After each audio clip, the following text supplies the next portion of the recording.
Magandang araw sa lahat ng mga Pilipino sa anumang sulok ng mundo. Ito ang Kabirada Lance Channel at ako si Lance, ang inyong tagapaglingkod at tagapagkomento sa channel na ito. Pag-usapan natin ngayon ang mainit na balita at mainit-init na diskusyon sa pagitan ng abogado na si Atty. Topacio at ang Quad Committee, lalong-lalo na itong si Dan Fernandez. Ating himay-himayin at ating i-analyze kung sino ba talaga ang nasa tama at sino ba ang nasa mali. At ating i-comment sa baba kung may gusto kayong i-comment.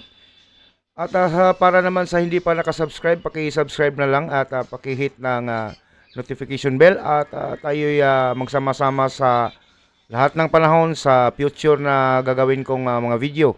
Paki-like and share at maraming salamat. Ito na nga.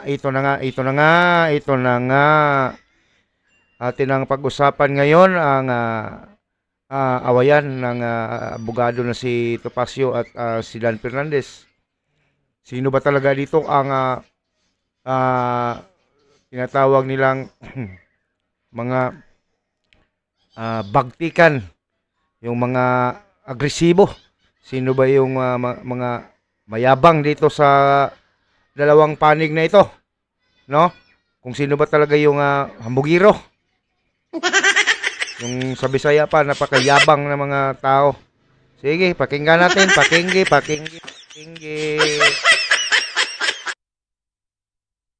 Hindi ko po malaman kung bakit ang ilang miyembro ng Quadcom ay nanggagalaiti sa aking mga ex-posts. Ang daming banat kay Jinky Luistro. Ang daming banat sa akin lingkod. So it's our time to get even, no? And this is what Atty. Topacio is saying. You know, Itong matandang to, hindi ko talaga gusto ang karakas nito. Ano ba talaga ito? Pastor o yung pag-uugali niya, hindi ko maintindihan kung nasa Diyos ba ito sa Bisaya pa, nag-alagad. Yung nagsiservisyo ba ito sa Diyos? Kapag kasi ito ay magsasalita, parang napaka-striktong matanda na napakayabang. he is trying to appear like he is a young brat when he is actually a very good lawyer. And he is a friend even of this committee. I do not know why he has been saying things against us. At parang binabalaan pa tayo. I just wish to add to the manifestation of the Honorable Abante that the reposting done by Yes Yes Yo, which we believe belongs to Atty. Topacio, constitute an act of contempt. Nako, itong babaeng ito ba? Si Luistro. Parang may naaalala ko dito sa kanyang forma. Kanyang aura. Parang ito ay sinaniba ni Dilima. Laila Kadiliman.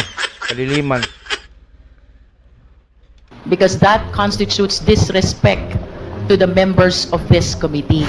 At parang binabalaan pa tayo na mali daw yun na nagpo-post ako tungkol sa kanila. Kung doon ko sila binastos, pakulong nila ako. Kung minura-mura ko sila roon, pakulong nila ako. But outside of the house, what business have they? Tama po. Kasi ang mga congressman yung mga alagad ni Tambaloslos, mayayabang kasi yan sila dahil sa pader ang kanilang sinasandalan.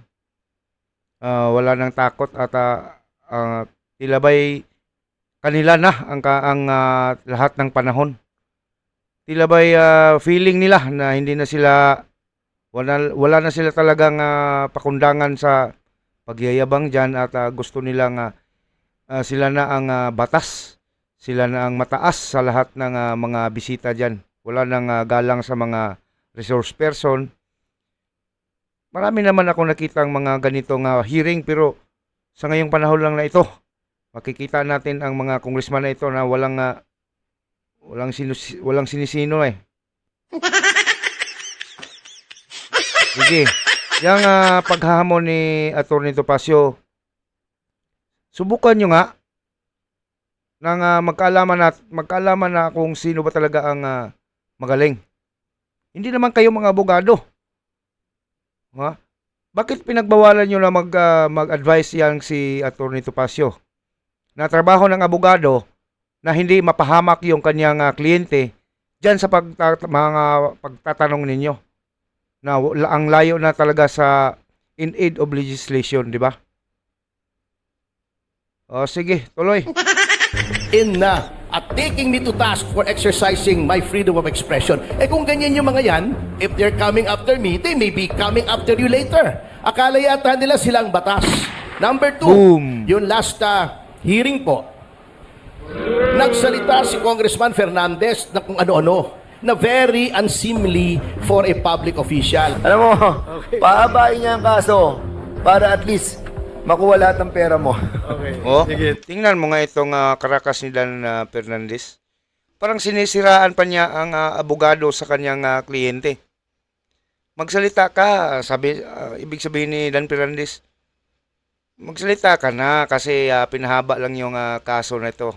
Kahit may kasalanan ka, ang ibig niyang sabihin, kahit na talo ka rin naman, maubos yung pera mo dahil ang abogado talaga ay papahabain lang ang kaso. Talagang nagpresume na itong si Dan Fernandez na kahit hindi pa man nililitis itong si Cassandra Ong, ay talagang makukulong na at makonvict talaga. Thank you. Di ba? Sigurado na talaga siya. Kaya nga may abogado tayo, di ba? Kukuha tayo ng abogado tapos hindi tayo ina-advise kung sasagutin. Halimbawa, attorney, ano ba ito? Sasagutin ko ba ito? Siyempre, sasabihin ng abogado na, ay naku, wag. Sabihin mo na ano bang tawag doon sa mga palaging sinasabi? I invoke my rights against self-incrimination. Sige, sabihin mo. Tapos bakit? Pag hindi yan in-advise ng abogado, yung kanyang kliyente, walang silbi ang abogado niya. Siguradong kulong na. Nagmamagaling kasi itong mga congressman na ito eh. Itong si Dan Fernandez, puro rin pag-cute-cute. Pareho lang, sa tingin ko, pareho lang kami magsalita niyan eh. To, as I, puro, nako. Okay lang sa akin kasi Bisayaman ako. Nahihirapan ako sa pagtatagalog. Yan, taga Maynila yan. To, nako.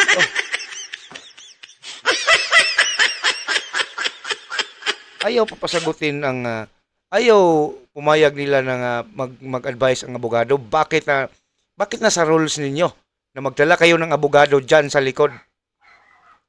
Oh. Natural.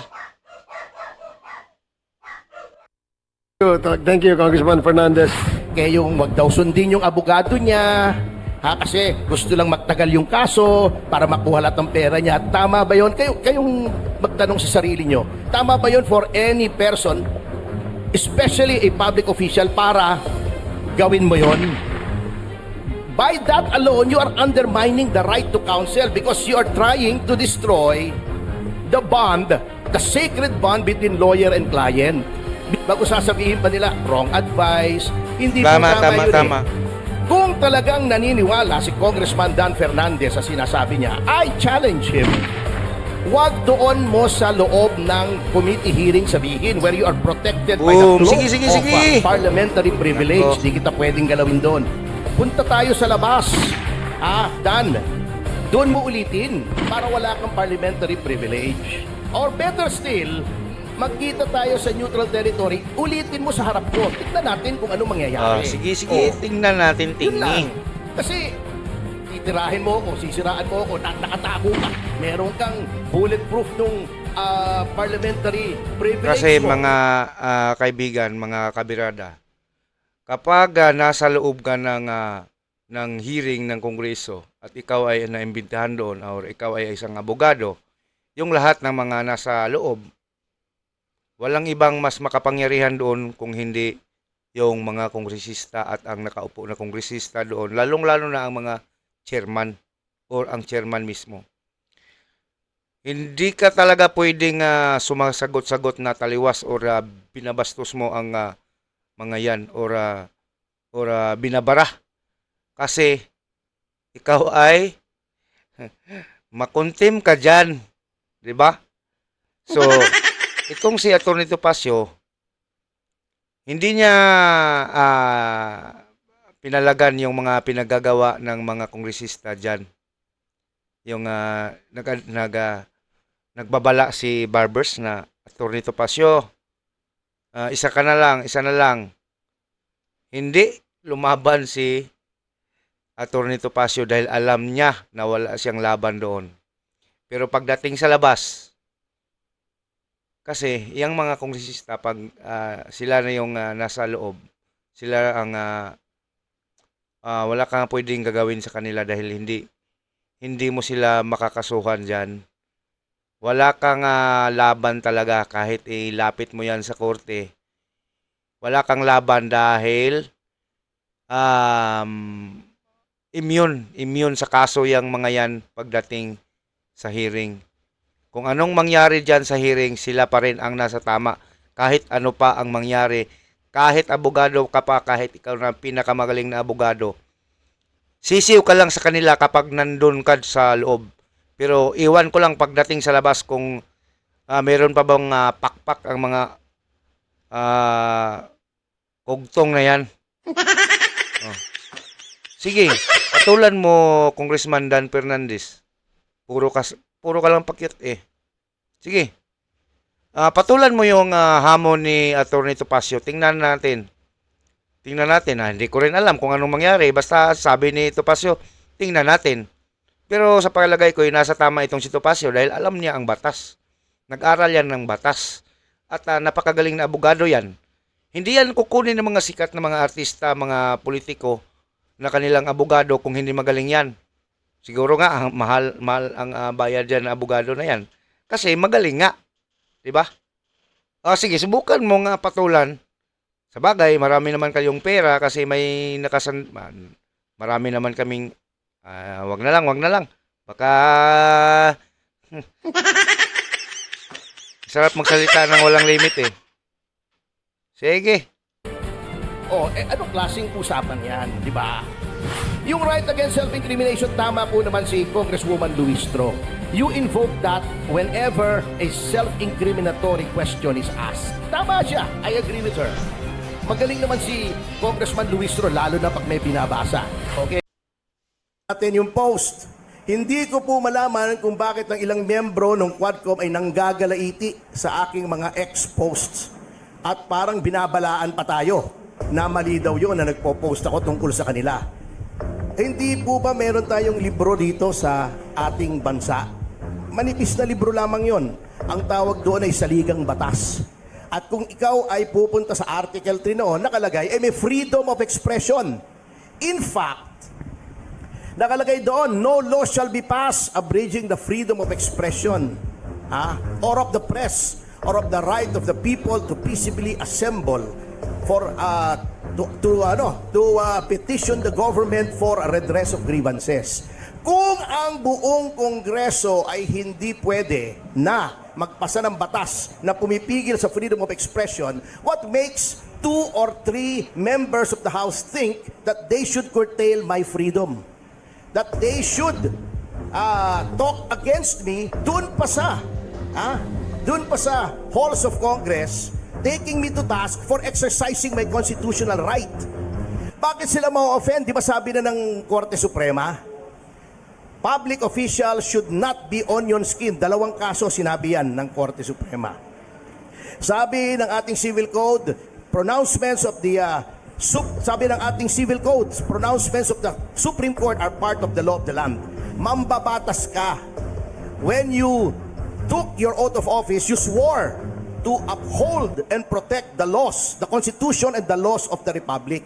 Bakit ayaw mong sundin yung batas na huwag kang magbalat sibuyas? Di ba?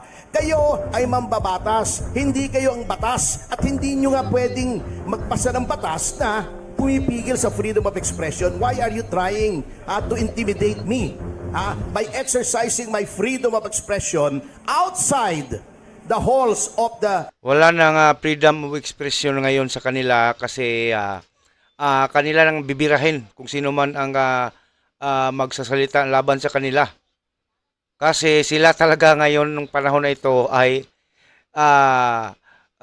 prone talaga sila ng freedom of expression. Lalong-lalo na tayong mga simpleng tao, kailangan nating magsasalita laban sa kanila. Kaya mainit sila dyan sa freedom of expression. Yan ang totoo. Kaya nila pinipigilan yung freedom of expression. Binubuwag nila, binastos ang ganyang batas, yung freedom of expression na yan. Kasi sila ang matatamaan ng ating ekspresyon. Diba? Diba? Kaya gusto nilang patahimikin tayo. Ultimo nga yung si Banat Bay. Kinasuhan. Napakaliit na tao. Hindi masyadong sikat. Pero natatamaan sila. Kaya binibira nila ngayon. Kinakasuhan para tumahimik. Ang problema hindi tumahimik. Mas lalong nag-ingay.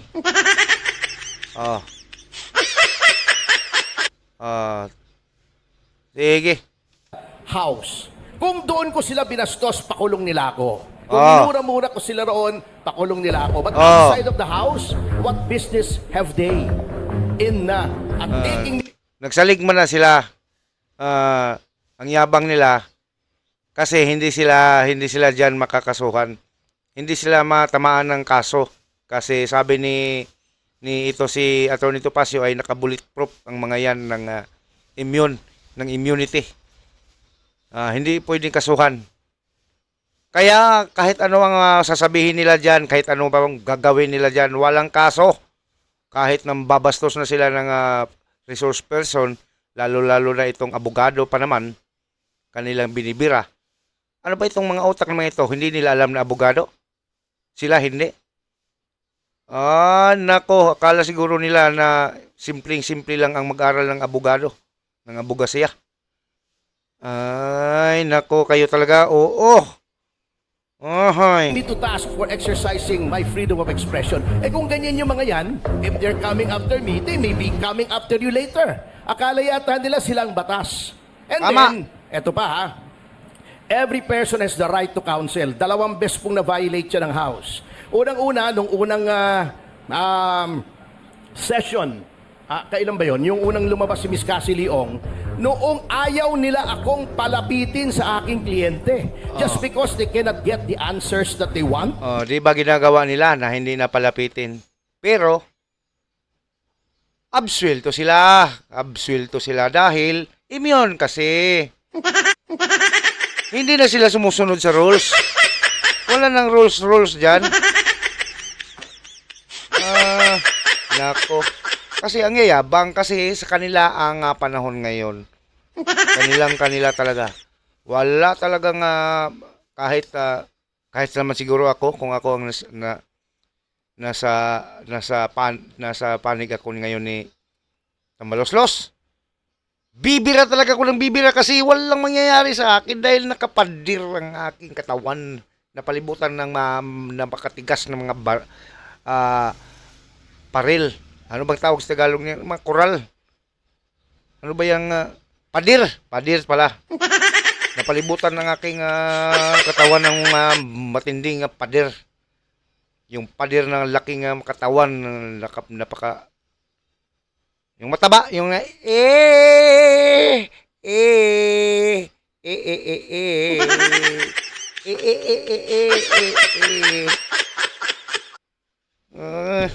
Sabi po nila, ako daw ang sumasagot. Tinuturuan ko daw yung kliyente ko. Siyempre, yun ang role ng counsel. Tingnan po nila yung sarili nilang rules. It seems that it's Atty. Topacio. Aba, siyempre! Ay, siyempre talaga! Banat, attorney. Answering. So I think we should. No, I've been watching you and you've been whispering. So can we please give Ay, natural yan na mag-whispering, alangan maisisigaw niya. Huwag kang sumagot yan, sabihin niya. Huwag kang sumagot. Huwag kang sumagot. Ganun ba ang pag hindi ba i-whisper? Kailangan i-whisper yan. Huwag mong sagutin, huwag mong sagutin. Kasi padadali ka dyan. Ganon talaga. Ganon talaga. Kahit anong saang kaso, kahit anong sino pang kung ang abogado mo ay walang abay, may abogado bang nagpapahamak sa kliyente? Ha?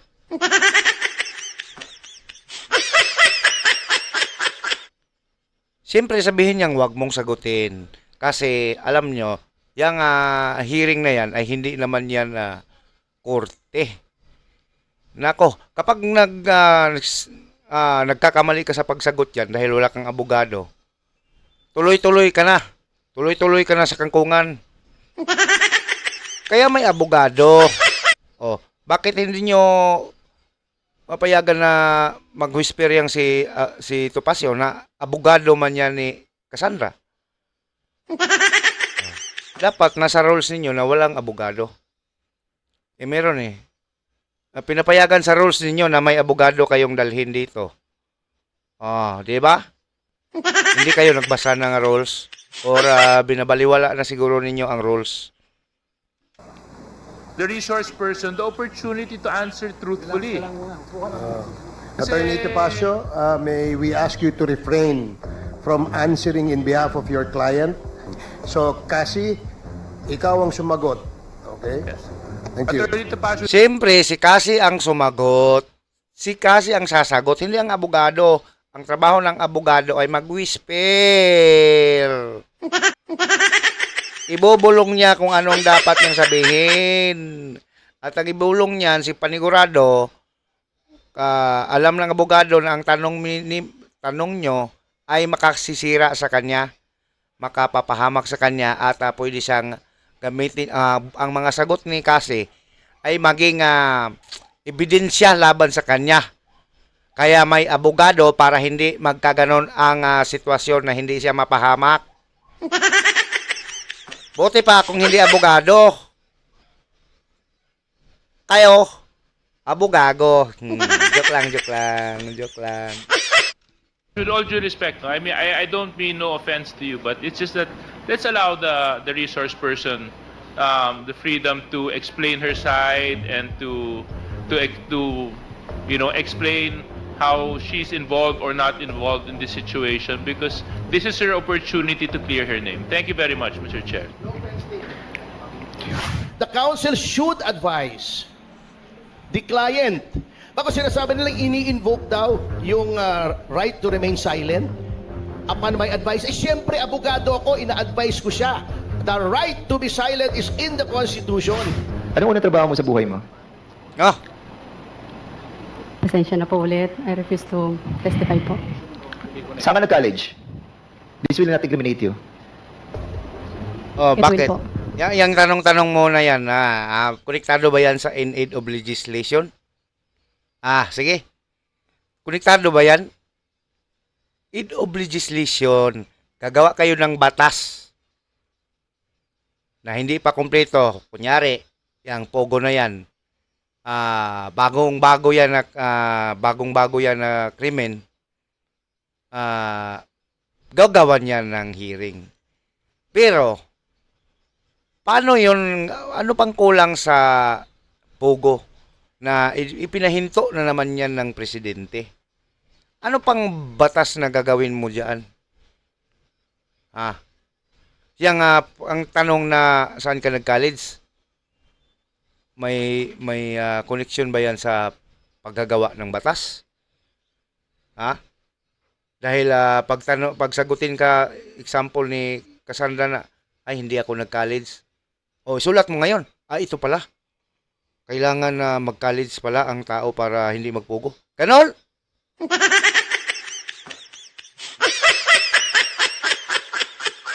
Ganon magawa ng batas. in aid of legislation man kaya, ang inyong pakay sa in aid of legislation, ang ibig sabihin niyan, di ba, na gagawa kayo ng batas, gumagawa kayo ng hearing at magkakalap kayo ng mga information, magagather kayo ng information para inyong ma-file doon at ma-study kung ano bang kulang sa batas na ito. Iyang pagtatanong mo ay may kaugnayan ba yan sa paggawa ng batas? Hindi ba wala ka ng ibang maitatanong dahil bubo ka? Di ba ganun ang sitwasyon? Hindi na konektado yan. Dapat ang tanong mo yung malalim na tanong tungkol sa batas. Hindi yung saan ka nag-aral? Bakit? Ano pakialam mo? Oh. Nag-aral ako sa Santa Maria Elementary School. Bakit? Ano ba? Ano bang may tutulong dyan sa Pogo? Wala, no? Konektado ba yan sa Pogo? Dahil nagtanong ka ng ganyan na ibig sabihin, pag sinagot ka ng hindi ako nag-aral, dapat yan ang ilagay mo doon para hindi ka maging kuan sa Pogo. Dapat pala mag-aral. Ganun? Napakalayo ng inyong mga tanong, di ba? Hindi ako matalino. Graduate lang ako ng college pero 75 lang ako. Pero may naintindihan ko ang mga bagay-bagay na yan. Kahit hindi ako congressman, hindi ako nagtrabaho sa gobyerno, hindi ako exposed sa lahat ng mga ganyan. No? Nabulol na tuloy tayo. Sige, tuloy. What? Ang tinatanong ko, saan ka nag-college? Oh, I refuse to Sabi mo, Pilipina ka, di ba? Did you study in the Philippines? I refuse po to testify po. ito, Attorney Topacio, let this be a warning to you to please allow your client to respond to the question. These are simple questions. ganito yan. Tinanong lang. Wait. Bakit kinots ni Topacio si gano'n na hindi, huwag sagutin yung pag-aaral. Kuhang-kuha ko na. Ito na, akin lang to. Akin lang ha. Kasi hindi relevant. Or relevant. Bakit nasabi ko yun? Hindi relevant sa kanyang kaso dyan. Kaya nag-advise nga huwag mong sagutin kasi walang kwenta. Or ang reason dyan, huwag mong sagutin kasi mapahama ka. Dahil baka sumagot ka na hindi ka na naka-aral dito, doon pala ka sa China. At ikaw ay mapahamak. At mapatunayan nila na ganun hindi ka taga dito. Pero ito, sinasabi ko lang, yung karapatan ng abogado, di ba? Kahit mali pa yan, kahit ang abogado talaga, ipagtanggol ka at ipagtanggol kahit anong mangyari. Yun ang kanilang sacred na ano bang tawag dyan? Sacred na kanilang kontrata between the abogado and the client. Ang gusto ng mga congressman na ito, walang kaabog-abog kailangan na malutas. Kagad sila ang makalutas ng kaso.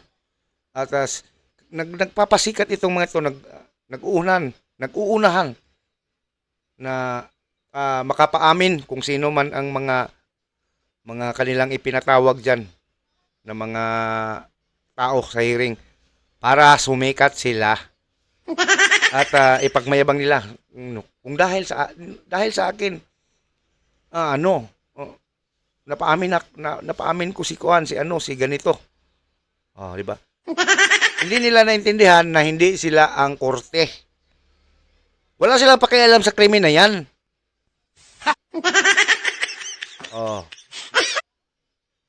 Ang kanilang trabaho ay aid of legislation, hindi maglilitis. Hindi sila ang magkulong. Hindi sila ang magdesisyon kung hindi. Korte! Korte yan. Okay, tuloy. Tuloy. Nag-aral, saan siya nag-college? Right against self-incrimination? Please. You know, this is a warning, Attorney Topacio. Let her Wala. answer. Kasi, Wala. Mr. Chair, Self-incrimination yun, do. Paano kung masabi niya sa tanong ninyo, saan ka nag-aral? Abay, ngayon ka, dahil wala ang abogado, hindi nag-advise ang abogado. Nasabi ngayon ni Cassandra na, ay, sa China. Tudas siya ngayon. Hindi ba posible na mapahamak siya sa mga tanong na yan? Di ba? Pag nasagot niya ng hindi sinasadya na, sa China ako, Your Honor, patay! ano mo lang, sagot mo lang ng tama ito dahil yung tanong na kung saan ka nag-aral ay hindi naman incriminating sa'yo. Incriminating yon. Ano ba yan? Ano yan si Kwan? Si Topacio? Bubo?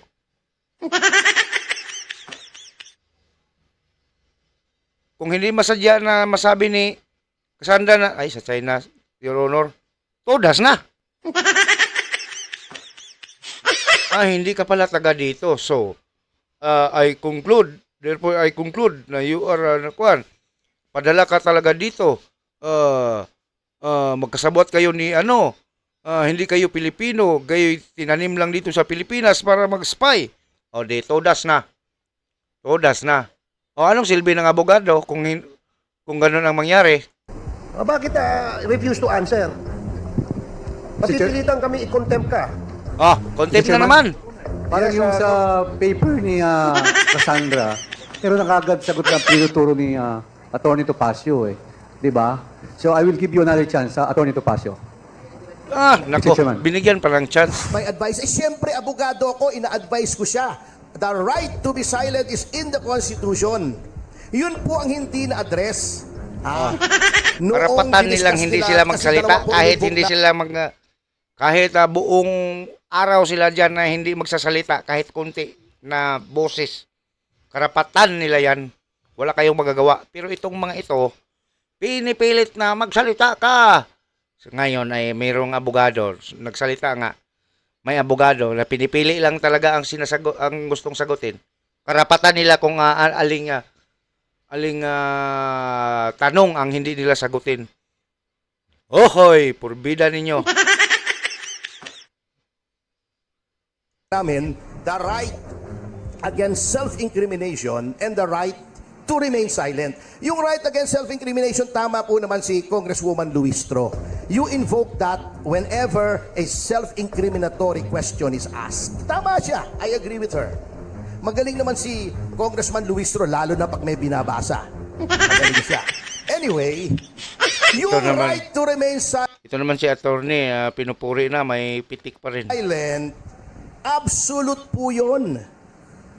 Hindi mo pwedeng pwersahin, takutin, ibuli, ibambuse, lokohin ang isang tao na magsalita regarding the commission of a crime. Ay, nako. Tinatakot na, tinataasan ng boses, binantaan, na ikulong kapag hindi magsalita. Di ba? Ganun ang ginagawa ng mga kugtong na yan. Kung walang abogado, hagbayran na nagsalita. Di ba?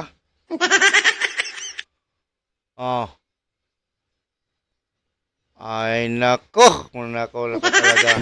Ngayon, inuulit ko, we concede if you refuse to testify in a legislative inquiry, pwede kang ikulong. Sinasabi na nga po namin, ikulong nyo na because we are invoking our right to remain silent. Absolute po yun. Ayoko magsalita, ikulong mo ko, ganun talaga. Pareho yun ng ang karapatan ng isang tao sa mamamayan, meron ding power ang legislature. Hindi po tayo magtatalo doon. Ngunit for you to isolate the counsel against your own rules, bago, para matakot yung witness magsalita, sabihin yung gusto mong sabihin, foul po yun. Number 2, yung last hearing po, wala ako kasi nasa Davao po ako. Nagsalita si Congressman Fernandez na kung ano-ano, na very unseemly for a public official. Kaya yung wag daw sundin yung abogado niya, kasi gusto lang magtagal yung kaso para makuha lahat ng pera niya. Tama ba yun? Kayong magtanong sa sarili nyo, tama ba yun for any person, especially a public official, para gawin mo yun? By that alone, you are undermining the right to counsel because you are trying to destroy the bond, the sacred bond between lawyer and client.